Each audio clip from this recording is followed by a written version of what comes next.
All right, so filming another podcast at the moment, filming this one at home, change of pace. I just had a very interesting sort of revelation. I don't think that's the word. Revelation? I think that's the word. But I just had to film this because one, I wanted to make sure that I remember it, and two, I think this would be amazing content for you guys, and this will be just exclusive for those who sort of listen to the podcast. So thank you, everyone. I think audience base is growing from like I think now it's at six. I have six active listeners to the podcast, which is amazing. We went from zero to one, two, and we're now at six, and it's just going to keep growing. So thank you for your support. I really appreciate everyone's sort of support and putting their time into listening to these. So I just want to start off by saying thank you. But let's go straight into the rele- res- revelation. Revelation. I can't say it, but the light bulb moment that I came into today. So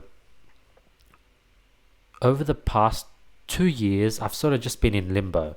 I've gone up, gone down, gone up, gone down. I've made tons of money, spent it all, made tons of money, spent it all, and I just sort of got stuck in this limbo where I couldn't keep progressing and growing and sort of get my first sort of six figure in cash. And that's sort of what I've been struggling on. And then what I realized was that I kept on going through ebbs and flows where you would earn a bunch of money and then you'll get very comfortable. You're like, okay, I'm in a good position. I'm going to relax now. And then you'll start spending the money, working less, and you start losing all the money. Then eventually you drop to a certain point where you're like, oh, damn, like I'm low on money. I need to start making money. I need to start hustling, working hard again. And then you get into panic mode and you start making a lot of money. And it goes up and up and up. And you hit that point of comfortable state again where you have a lot of money, you feel comfortable, and you spend it all. And then as time goes on, you're spending it faster and faster because you're sort of increasing your tolerance and buying bigger and bigger things. And you're actually making the money faster and faster. So a lot of people who have supercars, a bunch of Gucci, Louis Vuitton, they've made money very fast, but they also spend money very fast, and they're just also going to stay in limbo. They're never going to have cash reserves because they're just going to keep buying things and blowing their sort of money every time they make a ton. And that's sort of a problem that a lot of people go through. So what I realized was that when things are going well, I can't take a holiday. I can't celebrate. I need double and triple down. That's sort of the plan, because when things are going well, you want to keep pushing, and sort of just like Bitcoin, push it as high as you can and keep pushing, working yourself, keep pushing until you crash. And when you crash, you're not going to know that you crash. It's going to subconsciously happen. Like you're going to hit a plateau where things just keep going down, down, down, down. It just keeps going down. Eventually you'll hit a low point, which is much higher than the previous low point, and then you're going to try to, since it drops so much, you're going to force yourself to come up with a solution to go ahead and push yourself right back up. And then you then create now a up and down curve that goes upwards rather than a horizontal sort of curve that just goes up and down. You stay sort of stagnant in this sort of horizontal position. You want this sort of up and down ebb and flow curve to go in an upward position. Now the trick that I sort of came up with is that when things are going well, you want to triple down, and when things are going bad, you want to make it worse. So let's start with an example.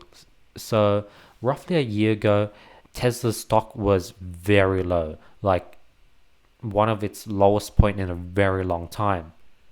Guess what Elon Musk did? He went on Joe Rogan's show, smoked some weed, and he pushed it down even further. And in stocks, I don't know, like if you guys study stocks, the further something drops, the harder it bounces back up. So one, Elon wanted to drop as low as possible so he could rebuy his own stock, get all his friends on his, Tesla stock. And two, he knew by pushing it down further, it's going to bounce back even harder. So when you're going through a down phase, what you want to do is you want to spend more money, put more money into your company, pay your bonuses, pay your employees more bonuses, buy more softwares, invest in more coaches, buy more books, and you want to just triple down and spend more money and just even make that whole and downward sort of trend even worse. Not by spending it on stupid things, but by reinvesting more money, going on, a holiday trip, going to the massage, going to like a masseuse, like spending money on yourself and sort of rejuvenating yourself and the business by pumping more money into it. Push it down. I'm stuttering, but push it down even lower so that when you bounce back up, it's going to be a major comeback and you're really going to bounce right back up very hard. When you have happy employees, you've now been rejuvenated, you've went on a few holidays, you got a few massages, you've bought some new books, you've gained some new information, that's just going to make you bounce back harder. Whereas most people, when they're going through a downturn, they sort of just keep losing, going down, they start hesitating and they just start putting in more hours and they sort of push it back up, and then it will sort of plateau at a certain point, and they'll start losing money or drop back down, and they sort of hit a new level of horizontal plateau. And that's because when it went down, they didn't push it down even further. Like if you look at any sort of stock trends or any sort of trends in general, every single new high had to go through a previous very low, like previous new low. You just continuously have to sort of dip very hard to bounce back up, and that's sort of the formula I came up with. So from now on, every time I'm on a good trend, making a lot of money, I'm going to double down, zero celebration, zero sort of gifts, zero sort of rewards, nothing. I'm just going to keep working and keep with the momentum and boost. And then when things go down, that's when I should start going on holidays to really think about how to restructure my business. That's when I go ahead and maybe buy a new car so I could then drive and think about what's happening. And what's happening is when money is going down and I buy a new car, I'm pushing it down even further and I'm adding further stress on myself. I'm like, damn, like I'm making myself even more broke. I now definitely have to make sure that I can come back even harder. Whereas if you're sort of in a place of success and you're making tons of money and then you buy a car, that's not going to make you change at all. You're like, I had a good month, I'm going to buy a car, I'm just going to do the same thing I've been doing. So you never want to buy things when you're doing very well because it does not motivate you. Like that's a recent light bulb moment right now with you guys. Like when you buy things, when you're succeeding, there's no motivation. Like people say, you buy things to motivate you. When you're making a lot of money and you buy things, you're not putting yourself in a point of stress. And how does that motivate you to work more?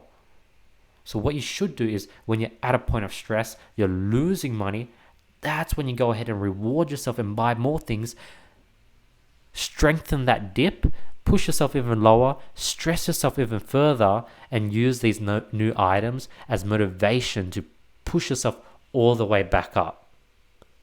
So that's the formula. When things are down, I'm just going to reinvest, spend more money on my employees, spend more money on books, spend more money on sort of recovering my health, and push harder on my current stress and sort of pain points. And when things are going well, such as now, keep working my ass off. Don't put money, like just save money. Hold on to every single dollar I'm making. Don't reinvest it back into the business as of yet. Keep pushing. Whatever you're doing works. The money I'm spending is having a very high ROI, and I should keep on pushing it further. I shouldn't get risky and start buying courses, buying coaches, because like things right now are working. And keep on this trend, push it as hard as I can until things start plateauing. And no matter how far I push, I keep just sort of dropping and dipping.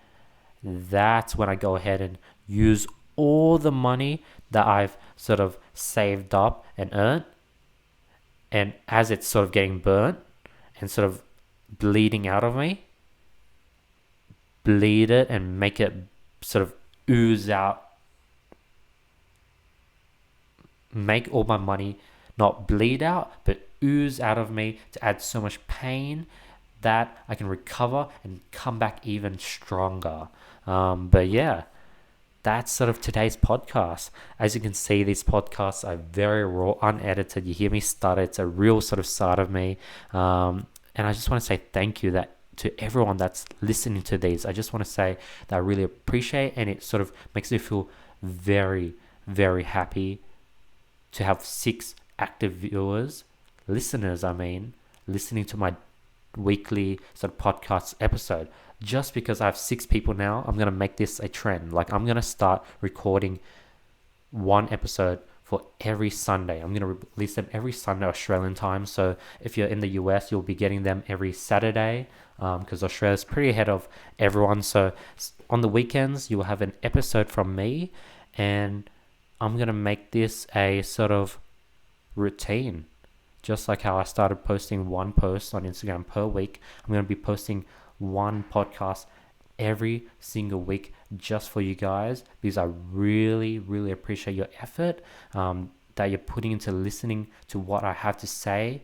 And I'm astonished, grateful, and very blessed, and just sort of, there's this surreal feeling that people are literally listening to me talk, and I'm so thankful for that. So I just want to say thank you, and I hope you guys are having an amazing week. Whatever you're doing, keep killing it, and hopefully these podcasts are able to leave you with some value, as that is my goal. Please message me on Instagram, give me your feedback, let me know what you think, and I'll try my best to pivot and sort of make these podcasts as valuable as possible. Have an awesome week, guys, and I'll be seeing you guys next week. Peace.